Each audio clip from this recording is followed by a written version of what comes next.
Welcome to We Grew Up Married. My name is Jorge and my wife Elena, and we have been together for almost 30 years. We're a pastoral couple. We got married at 18 and 19. And we've grown through every season of marriage together, from raising children to becoming now grandparents. From ministry and real challenges. We didn't just build a life together, we literally grew up together. This podcast is about real conversation on marriage, faith, family, and the reality of growing together.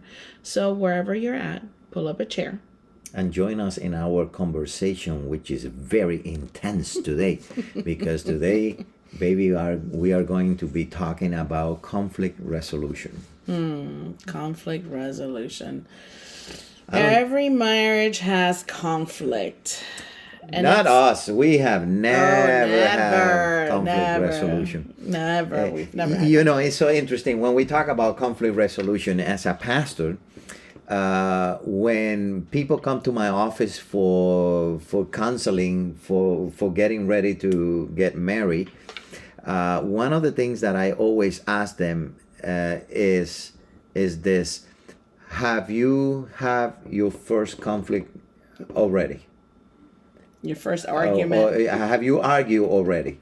and they look at you in kind of in shock, like what are you talking about? We are so perfect for each other. Gosh. And I said, well, counseling will start when you start arguing. And one of the assignments sometimes I give them is go home and find something that you need an area that it will be good for you to engage in a conflict resolution, and then tell me how you feel. And because it's important, conflict resolution is one of the most devastating things when it's not handled properly. Yeah. It can be very devastating. It could be very devastating. Yeah, every relationship that experiences conflict, a lot of times there's a lot of frustration that comes into that, right? And misunderstandings, and hurt feelings, and it doesn't lead to resolution because, and that's where the conflict happens, right? It leads to more pain, more misunderstanding, more frustration. So, the question isn't if the conflict is going to happen. I think every couple, no matter what stage, whether you're not married, if you're just a couple dating or whatever, or if you've been married for years or just started, just got married recently, there is no way that you have not experienced conflict yet. It's going to happen. The real question is, how do we handle the conflict when it comes without impacting the relationship or damaging the relationship to the point that there is no resolution? Yes, and something that we have to learn kind of the hard way, if you will, is that we have to discover for ourselves that conflict itself is not the enemy. Right. It's not the enemy. Right. Unhealthy conflict of communication, that's the enemy. So when we I love the quote that Joseph his name is Joseph, is unknown, but he says something very powerful. He said, the aim of any argument and discussion should not be victory, but should be progress. Wow. Yeah. And think about this.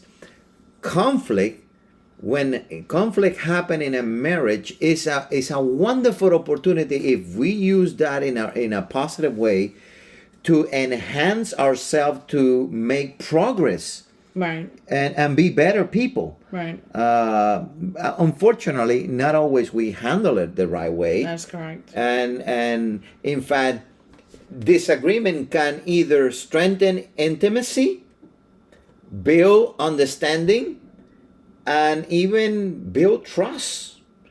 But unhealthy one, what it create? I mean, think about it. Resentment, yes. Emotional distance, frustration, division, and hurt feelings, embarrassment. We never talk about this, but no one in conflict like to lose, right? Because you don't want to look like like a loser, if you Or will, dumb, or or dumb, yeah, or someone that is not contributing something that is smart enough to. yeah. Uh, No, and it's, like I said, it's so important that as a couple you strive to handle healthy conflict resolution. Again, this is not, from our perspective, it's not like we are perfect at this at all. I think we still have days that we're like, oh, we really did not do well with that. But I think the issue is mostly you keep going at it. You keep, striving to improve, and not allow that to create a huge gap, between us. and, So, and I want to say this: if you are more emotional, you have to be very careful. I'm very emotional. You are not too emotional. My wife sometimes said to me that I'm the girl in the relationship, and she's the man in the relationship, so to not speak. to that extreme. Yeah, but- yeah, that's why you said that before. But think about this: in conflict resolution, if you think emotionally, you will make big mistake, and Yeah. you jump to conclusion quickly, and not process the information. Yeah, because your emotions are going to lead you, and your emotions are not always right. And interesting enough, when you read the Bible, even Isaiah, when it talks about arguing with God, because as a human being, God is the model, he model to us relationship. Right. And even in that sense, the Bible says, come and let us wrestle together. Right. Wrestle means let's have a fat conversation. Let's have evidence Right. of it doesn't say come with your emotions, even though we involve our emotion when we go into conflict resolution. We are very passionate, and depending on the culture, that's another thing. Yeah, Depending that's on the something culture. Cubans are very passionate when they get into conflict resolution. Ephesians talks about don't let sun go down while you're angry. So that tells me the Bible is never telling us, okay, you're never going to get angry, right? It teaches us how to handle anger wisely and not like allow it to grow into something that's bitter or allow it to fester for so long. Yeah. Right. So, which is why it's talking about don't let the sun go down, right? While you're still angry. So there is going to be opportunity and times that you will be upset. You will be angry. You will have these feelings, negative feelings per se, about a certain situation. That's not the problem. It's like we said before, it's about how you handle that, and you have to learn how to be, wise in that process. And it is not easy. I tell you, we talk about conflict resolution, and we are doing this for the benefit of our audience also. Right. But don't think that we have everything figured out. Right. Sometimes we struggle. Even with the fact that don't let the sun go down in your anger, in your yeah. anger. Right. That's not an easy thing to do. No. But there is a reason why God recommend that. Right. And it is because when you allow your mind to build something in your imagination that is not based on fact, it's easy to create a monster. Yeah. That is never was intended to be there in the first place. Well, and you add, that's important that you mentioned, because you do add to the story.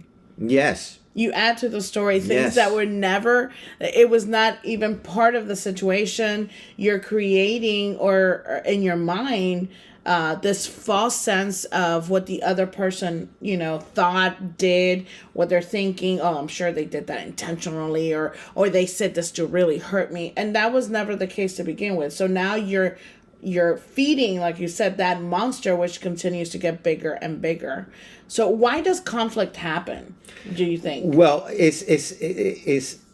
conflict happened because, first of all, God did not create two people the same. Right. We come from different background, Yeah. different family settings. Yes. We grew up in different places. Communication habits are different. Yeah. We have our own trauma. Yeah. That is Our why own baggage. our own baggage, our Right. own baggage, expectations. That's another thing. It's so funny that as a pastor, one of the things in when you go into a new church, one of the things that they always say when you go to a new place is that you have an expectation of your congregation, and the congregation also have an expectation of you as Right. well. And the first year or so is the setting of That balance, right? that balance Back of and forth. trying to maneuver those expectations Right. until you hit a big reality check, so to speak, where you have to start lowering your expectation. And here is the Yeah. thing: when you get married, everything looks so beautiful. Right. Oh, we are so a perfect couple. We understand each other. In fact, there are some people that they have a dating season for a long time, and they are so scared of the word getting married. Yeah. Because once that they get married, they say no, because we're gonna start fighting when we Right. get married. No, it's that you keep a level of expectation Right. that is not real. It's not. And the beauty and the most wonderful thing in a relationship is to be authentic. I'm not perfect. And conflict resolution, what it does, it create an opportunity to see the areas that you need growth Yeah. and more maturity as well, an opportunity to improve. Well, and I think as you go through as a couple, it's important to remember that, you were talking about the baggage that we bring into a marriage or into a relationship. And I think it's important to mention that sometimes couples are not fighting each other. They're kind of fighting exactly that, those baggage that they brought in, right? They're fighting the patterns that they grew up with. And that's really tough. Like, I know what my baggage is, right? And I know exactly what I've brought into our marriage. And it's tough because sometimes I don't even realize I'm doing certain things based on those baggages, right? You could say something that triggers me, and that creates a conflict. And you have no idea where that came from, right? It's happened to us. That's Yes. probably one of the biggest Yes. things that's happened to us.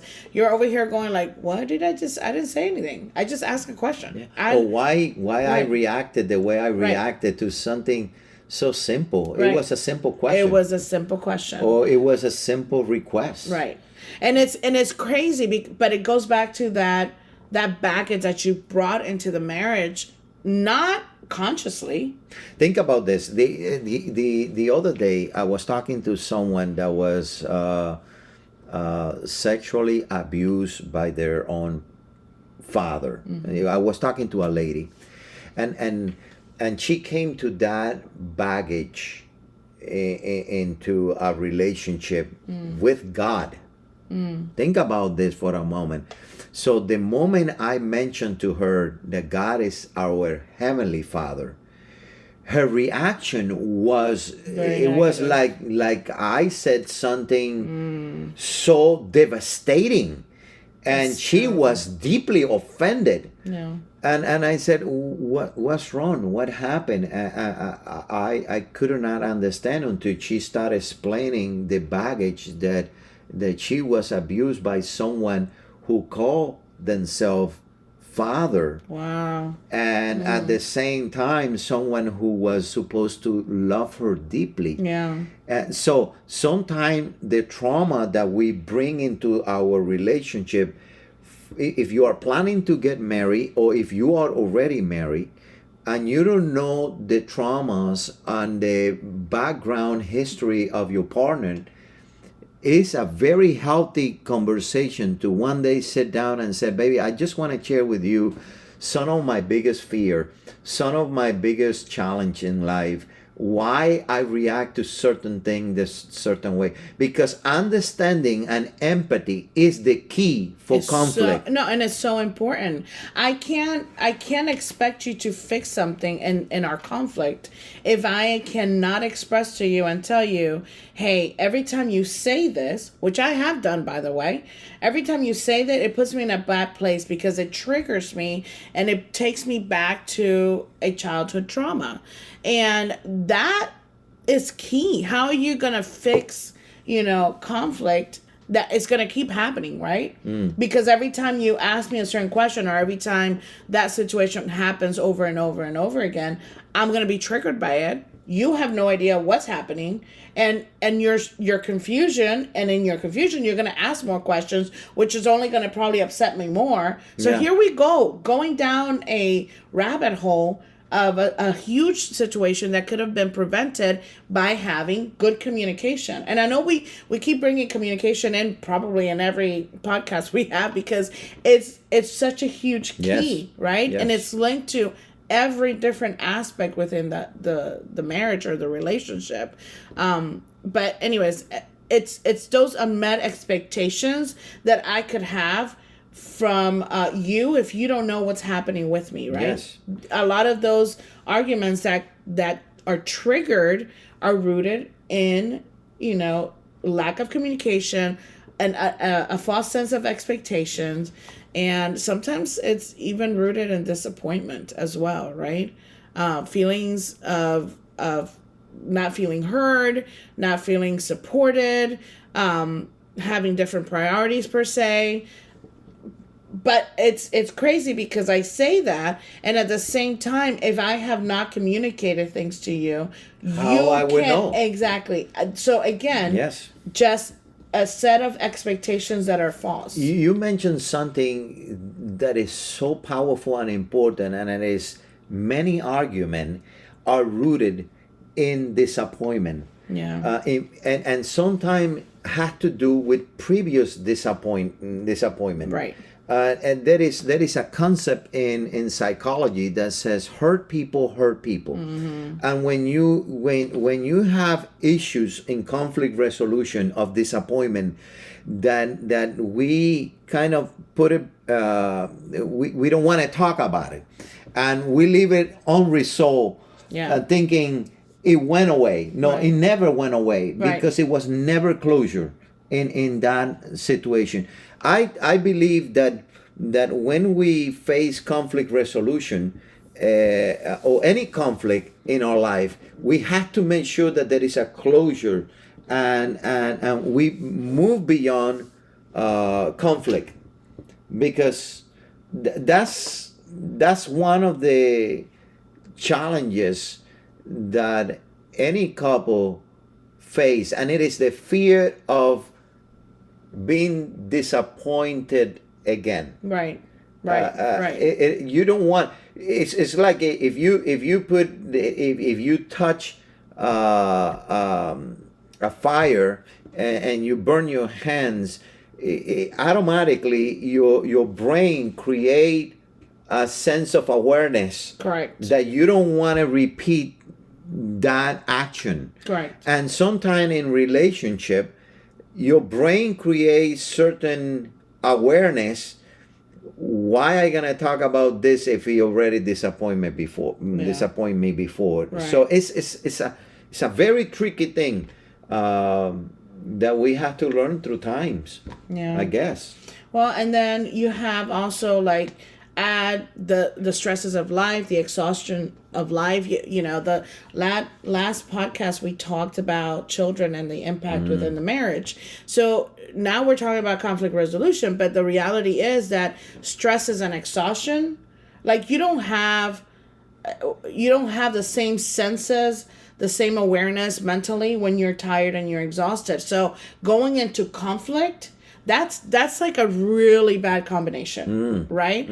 Sometimes the issue isn't even that you hate each other. You're just literally Emotional on drain. emotional overload. And if that's the case, maybe you need to just say, listen, I am emotionally exhausted right now. Can we cannot table handle this this? Yeah. conversation, yes. Like, this is not going in a good way, and I don't want us to, like, keep escalating this conflict and not finding a resolution of it. Well, let me know? share something, because you say something so crucial, and it had to do, understand yourself enough to say, I'm not in a good place to Yes. engage in a conflict right now, Right. or to tackle this conflict Healthy. together in a healthy way. In a healthy way. I remember when I was a pastor in one of the churches, we had a conflict in the church, and it went bad. It went bad. We were not handling very well. I was young. I was not handling the conflict very well, and I remember one of my elders, who was a seasoned person, he was a very mature person in ministry, look at me and he says, can we table this conversation and go play some golf? And I when he said that, I got so upset. I thought no, we need to solve this thing. But praise the Lord, I listened to him, and I remember I never played golf in my life, so I was hitting the ball in every direction that you can imagine. It was going everywhere. But after we play a little, I cool off. I was able to come down, and I asked him this question. Says, why you asked me to play golf when you knew that I wanted to resolve this situation? And he looked at me and he says, because you were burning the bridge. Wow. And I believe in relationship, we need to have enough maturity. I'm not there yet, I'm learning. But we need to learn how to stop and say, this conversation, if I have it right now, I will burn the bridge of trust. I will burn the bridge of a healthy communication. I will burn the bridge of having a resolution. Right. And it is not a good place. And maybe we have to use the wise advice of that man that says, can we table this? Can we focus on something else for a minute? Let me tell you, that is extremely hard. I was just about to say, it is so hard when you are upset about something and you have this righteous indignation that you think you're right and your partner is wrong and all this is happening. It is very hard to choose to walk away. I tell you, I have never been right with my wife. Don't say that. I'm always wrong. That's not true. But it's really hard to walk away. It's so difficult to be mature enough to say, this is not going to be a good situation. We're not going to resolve this conflict. It's only going to escalate more. I'm going to say something bad. He's going to say something bad. And then all you're creating is a situation where, a small issue has now turned into that big monster you were talking about earlier, because that's what we're feeding. It is really, really hard to walk away. But if you're able to do that, if you're able to have control of yourself enough and know yourself enough, like you said, to be like, this is not a good time, be verbal about it and walk away, it will create the best situation for your spouse or your partner, to settle down. Both emotions can come down, and then you can find conflict resolution. Then you can really have that conversation, that back and forth, right? Without interrupting each other, without shutting down, without yelling, without sarcasm, without defensiveness, without having passive aggressiveness, but truly, truly a healthy back and forth of saying, hey, this is how that made me feel. The other person can say the same. Find some type of resolution. Find some type, of a meeting halfway, right? One of the biggest challenge, and it have been, I guess, part of our journey, is that not always we try to understand each other. No. Sometimes we fight in conflict to win. To win. To win, and I tell you one thing, I hate losing. He is kind of a sore loser. Yes, I hate losing. But if one person win and the other one loses, it defeats the purpose of conflict resolution, because it's not about who wins. Yeah, it's not. Marriage is not a competition. In fact, I think a good conflict resolution is when both of us attack the conflict together. Yes. Yes. From a different angle, yes, there will be moments of heated conversation and moments when and I don't know, we don't have everything figured out, and it is okay to say it, and to understand that there will be moments that you will have conflicts that there is no resolution, because it's so dark, so deep, so... Yeah, and you kind of have to do the same thing that elder did. We need to table this. We need to table. We need to table this. We need to think about this more. And the danger of fighting to win is when you know that you are losing the argument with your partner, and then you go back to get out dirty laundry of previous battles. That makes it 10 times worse. I don't know why we do that sometimes. Because we want to weaponize history. Yes. We use that as a weapon against each other. Yes. And it is the most ridiculous thing, because if you think about it, you are hurting the person that you love the most. But in that moment, you're seeing them as an enemy, which is why it's important to, like you just said, I love that. You attack together the conflict, not each other, right? There's an issue. We need to focus on that instead of going back and weaponizing, our history. I just wondering how many of the people who will watch this realize that sometime our greatest conflict is, our greatest enemy is ourselves. Yeah. It is us. Wow. Yeah. It's not your partner. It's not even the disagreement. Is you. You sometimes are the greatest. In fact, when we do counseling and when we do marital counseling, one of the things that we always find out is that the issue is not the other person.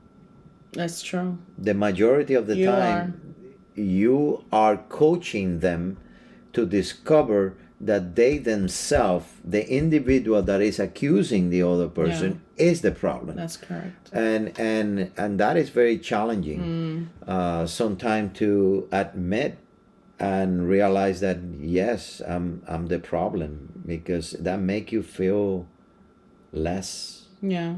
Well, and then people, if you're fighting, a lot of times there's someone that's assuming, and we talked a little bit about that earlier, how you just get in your head and you're making this assumption of your head about things that don't really exist. You're telling yourself, oh, he didn't care about me. He's ignoring me on purpose. You did that on purpose. There was a reason you're trying to get back at me. And then you yourself start creating that bigger monster. You're feeding it. And one of the things that, if you mentioned this too, when we say you never care, the word never is a bad sign. It's a bad argument on your behalf. Yeah. Because first of all, you're lying. Right. Because the word never means that I have never, zero experience, grace and understanding and acknowledgement from my partner, or you never listen. Every time that we put an absolute Right. Statement like that, uh, it creates vacuums in the argument that are hollow. When you're creating, you're creating that situation where the other person's gonna get defensive. Yeah. You're attacking now.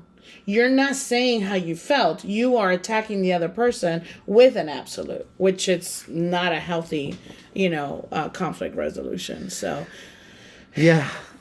Conflict resolution is a big topic for sure. But what about when we are being quick to respond and not to listen?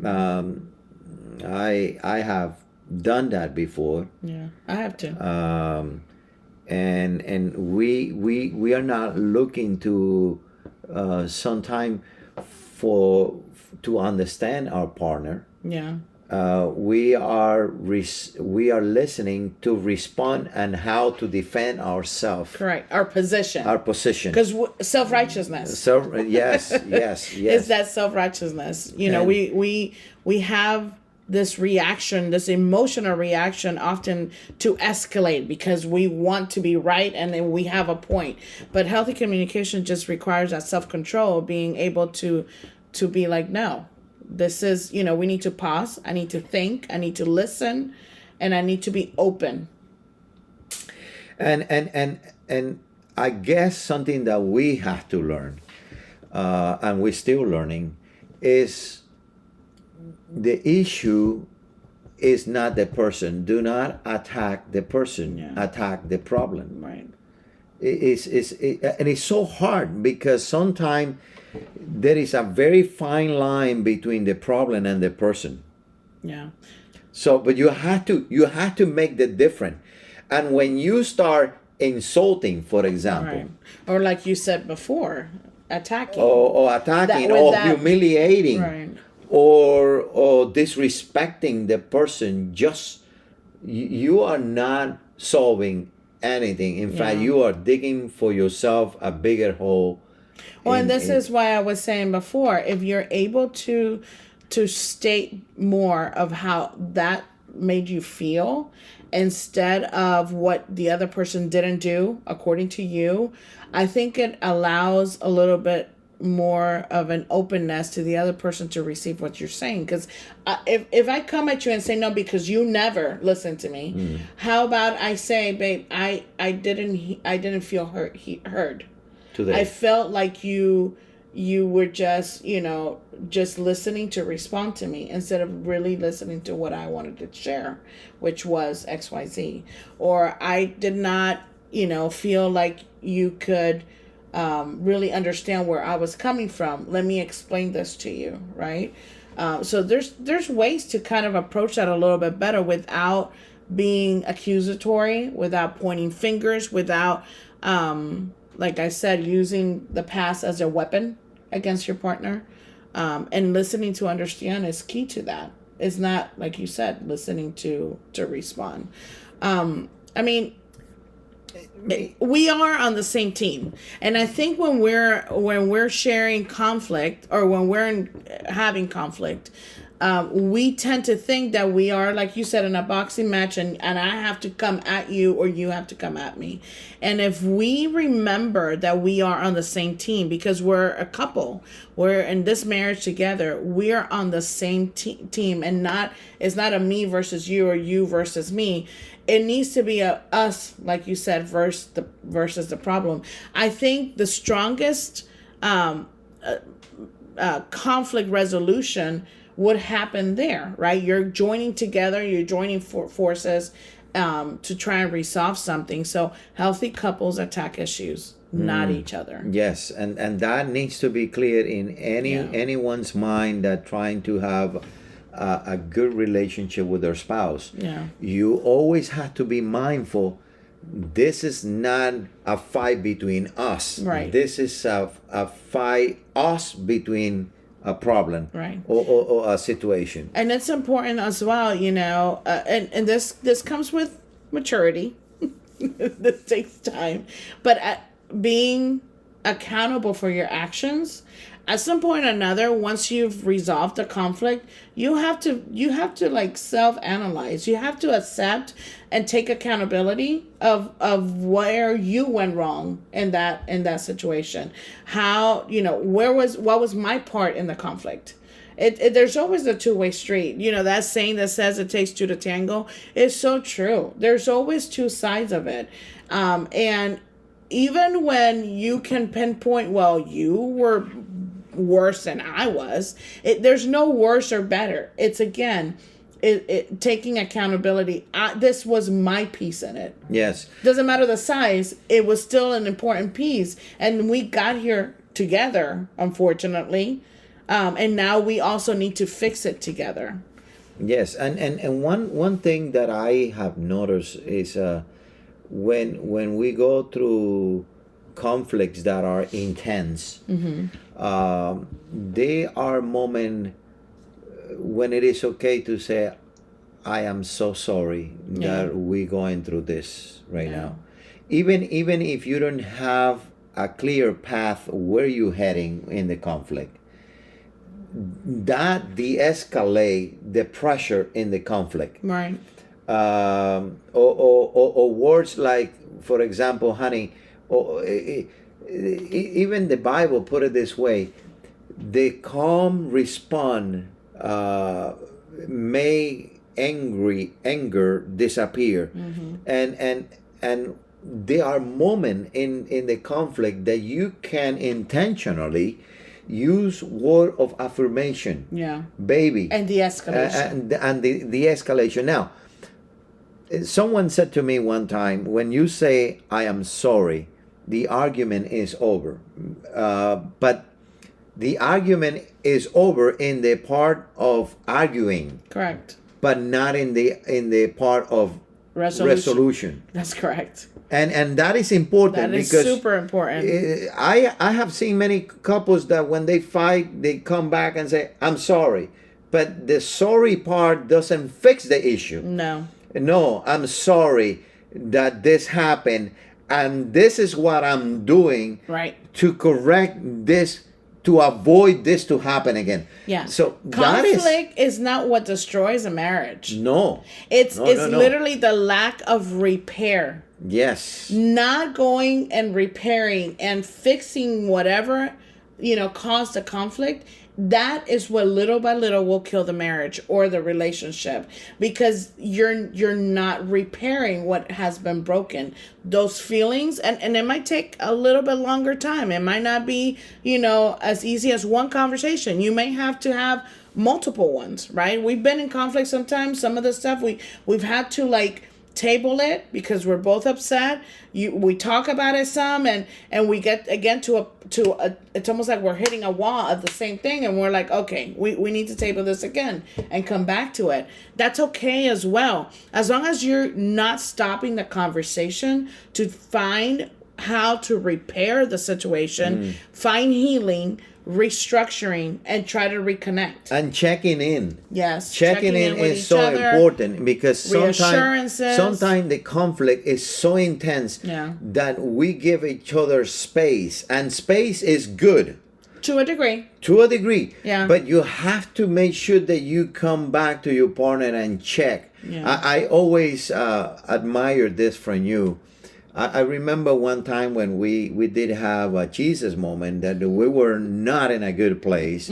Of course, we are learning. That's why the segment is we grew up married.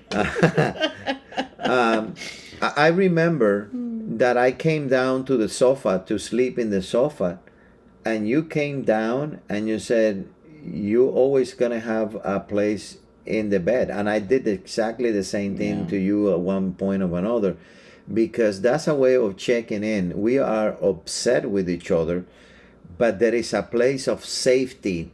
There is a safety net that we have that I want you to know is there.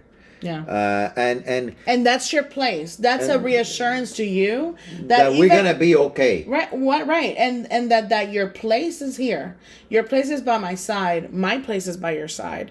Yes, we're upset with each other because that's just a normal thing of life, but that does not, I'm not going to allow this to create a chasm between the two of us, right? I'm not allowing distance. A space is one thing, but that distance, that emotional distance, relationship distance, where all of a sudden, I'm not going to wash his clothes. Yeah.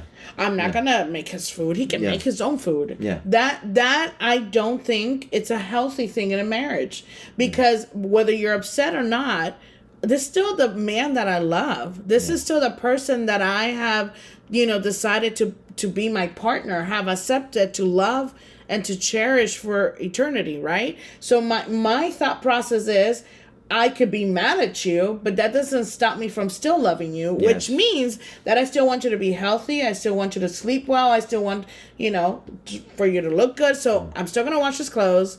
I'm still going to make dinner. I may not, be as romantic or nice about it. I might be like, dinner's on the table. Yeah.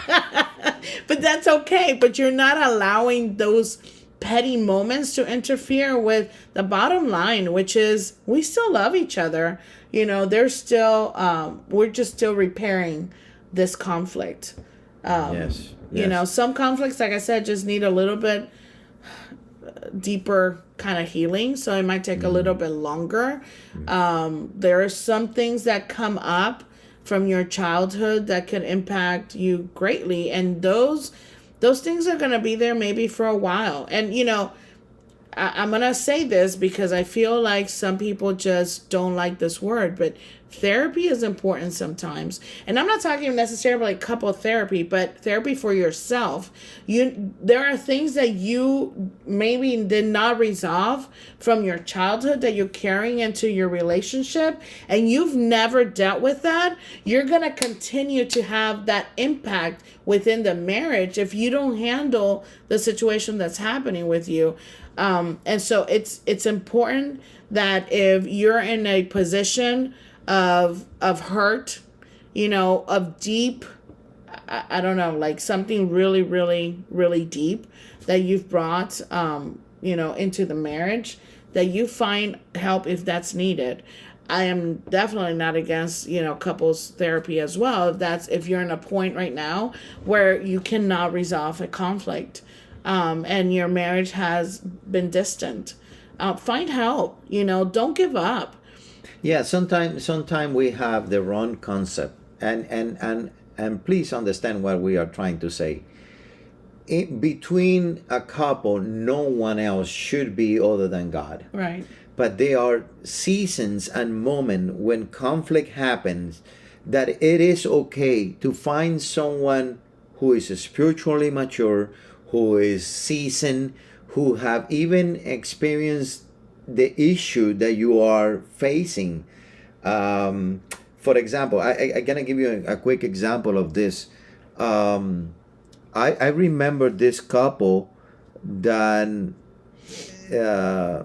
the dad put the baby in the car seat, and he was rushing to a meeting, and the car seat did not have the seat belt, and they have an accident, the baby died.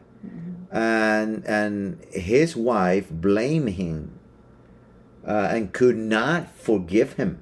That's a conflict. That is a real, that's big conflict.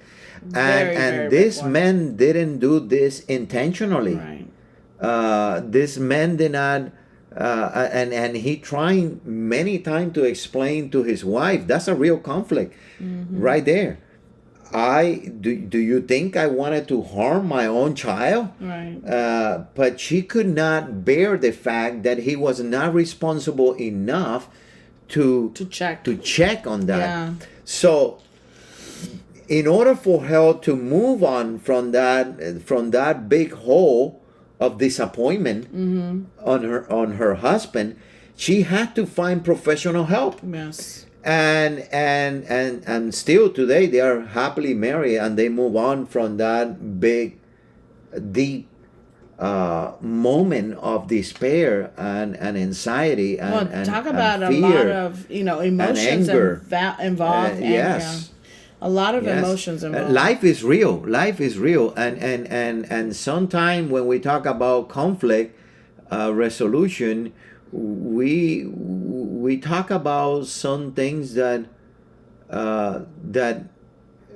and let me say this: they gonna be some conflicts that they were never going to be resolved, Yeah, and you have to be okay to understand that there are certain things that we're never going to be the same anymore. it's And it is, that can only be handled with maturity, right? It's that whole yes. concept of agree to disagree type of thing. So it's difficult when a couple cannot find resolution to their conflict, but like you said, it could happen. But some people are not able to move on from that. So this is why I was saying it's important to find help. And sometimes a pastoral, it's enough. Sometimes it's not. Sometimes you have to escalate that to a professional, like therapist or psychologist or whatever the case And might let be. me say this as a from a pastoral Purview, yeah. view. Many couples think that issues will resolve by you reading the Bible and praying. Yeah. And of course, God will guide you through, and reading the Bible will 100%. help you, and praying will help you.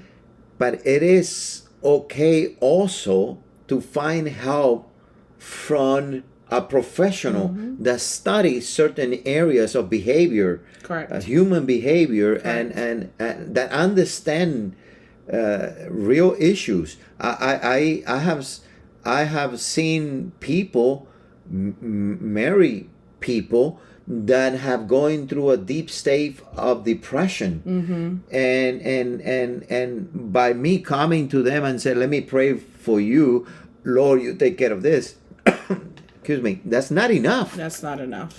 You have to find way to resolve and find professional help If it's now. necessary, yeah. Be mindful to whom you allow to share your conflict with, because not everybody will give you good advice. Yes. And not every good advice is applicable to the moment that you are living in right now. That's correct. Make sure you have someone that have the best interest at heart for you and for your spouse, someone that is neutral, someone that can understand the situation. For example, why I gonna be talking to someone that have not lost a son? Right. If I lose a son, or God forbid, or any of my kids, to someone that never going through that experience. I always got upset when I find people say, I understand what you're going through. No, you don't understand what I'm going through, because you have not lived it. Correct. You cannot identify with right. me. And that's important. That is so key. And, I'm going to add a little bit more to that, if you will allow it, if you don't mind, because I think this is a very hot topic. Yeah. And, the segment now is conflict resolution, but let me just add that sometimes your family is not the people that you need to be sharing your innermost issues in your marriage They are biased. They are biased. They and are for biased. example, if I talk to my mom badly about my husband, that's going to be really hard, because tomorrow I'll have forgiven him and moved on, and here's my mom carrying this load because he harmed resentment. Yeah, Yes. He harmed her little girl, right? Yeah. So it's important that if you're sharing personal married information or information related to your relationship with people around you, make sure that they're mature enough to really offer a godly, response and some guidance. Make sure that who you're talking to is not just someone that wants to gossip. Yes. Right? Yes. Or that is going to steer you wrong. Now, let me mention something else that I don't want to forget about this. In conflict resolution, body language is more important than what you're saying. It's so interesting. I was reading this from an author that is unknown, but here is what he said, and it is amazing. He said 10% of conflict are due to differences of opinion, okay? But 90% are due to wrong tone of voice. Wow. So not even having the right attitude Right. when you're speaking or when you're dealing with a conflict can create a conflict itself. Right. It doesn't help you. If I say I love you, but I'm like this, Right. no kid will come No. to me with me saying I love you, and no, it's It's giving the wrong message, No, even that's though you're giving saying the right things. and also conflict cannot survive without you participation. Yeah, you both have there's a piece that you both have to be Yes, there. yes. The quality Yeah. of our life depend not on whether or not we have conflict, but how we respond to them. And listen, we are learning in this journey. That's why the segment is we grew up married. But one of the things that we want our audience to take home from our journey is for them to know that conflict will happen, but conflict, when it is done the right way, is one of the greatest blessing ever happened. I keep saying the same phrase over and over that says this: if the mountain would have been smooth, no one will be able to climb it. Right. Sometimes it is those patches of rough moments in our life what make us go deeper, Right. and go higher, Grow together. have more experience. Yeah. And sometimes conflict happen not only for you to resolve them, but for you to be a blessing to someone else that later on will have a conflict. Think about our kids. Yeah. How many times, and everybody knows this, that sometimes our kids think that they know it all. And one of the biggest frustration as parents is that we want them not to go through the same things that we went through. Yes. And sometimes because we went through certain conflicts, we see things happening in their near future that they are not handling the right way. Right. So the beauty of embracing conflict in a healthy way is that make you wiser. It doesn't make you dumber. Someone said to me one time, if you're gonna fail big. Fail big, in the sense that it is through those seasons that you can be a better self, a better person. Better person. Yeah. Yeah, healthy marriages are not conflict free. That's the Yes. reality. They're built by two people who keep choosing Each other. understanding over pride, grace over ego, Yes. and Yes. connecting over being right. And if Yes. you're able to do that, then you're gonna establish that healthy marriage. Conflict can either push couples apart, or it can teach them how to love each other better, in a better way. The difference is how they respond in the hard moments. So hopefully you can take away, these bits of information that we've shared, and I don't know, just put them into practice. Try to be more understanding. Here to understand, not just hearing to respond. Don't be so quick to point the finger. Be mindful of staying in a healthy communication constantly. Don't allow distance or conflict to create a bigger distance between you as a couple. So Yes. I think we're good. Yes. I think we've shared Yes. a lot of information for you guys tonight, and I hope that you'll be able to put some of these things into practice. Thank you for joining us as we grew up married. If this conversation encouraged you, share it with another couple who could use it. And don't forget to subscribe so you don't miss the next episode. We'll see you the next time, right here, as we continue growing together.